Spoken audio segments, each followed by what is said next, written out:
ఐబొమ్మ రవి గురించి నేను నిన్న ఒక వీడియో చేశాను.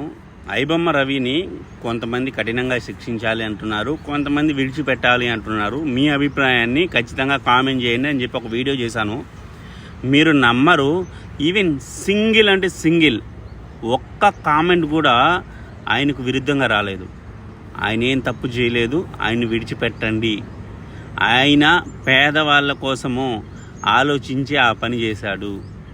ఒకవేళ ఆయన్ని ఇంకో కొంతమంది ఏం చెప్తున్నారు అంటే, ఒకవేళ ఆయన చట్టం ప్రకారం చేసింది తప్పైనా సరే ఆయన్ను శిక్షించడం కాదు, అలాంటి మేధావులను ప్రభుత్వము వాడుకోవాలి,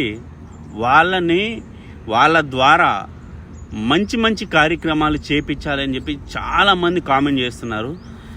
ఒకవేళ పోలీస్ వారికి అండ్ ప్రభుత్వానికి చెప్పేది ఏంటంటే, మా సబ్స్క్రైబర్స్ మా తరపు నుంచి ఆ ఐబొమ్మ రవి గారిని వెంటనే రిలీజ్ చేసి ఆయనకు ఒక మంచి ప్రభుత్వ ఉద్యోగం ఇచ్చి, ఏదైతే ఈ సైబర్ క్రైమ్ అలాంటివి ఈ హ్యాకర్లని అడ్డగించేలా ఆయన ఉపయోగించుకుంటే మన దేశానికి చాలా మంచిది. ఈ వీడియో చూస్తున్న మీరు ఇప్పుడు నేను చేసిన వీడియో మీద మీ అభిప్రాయాన్ని కింద కామెంట్ చేయండి.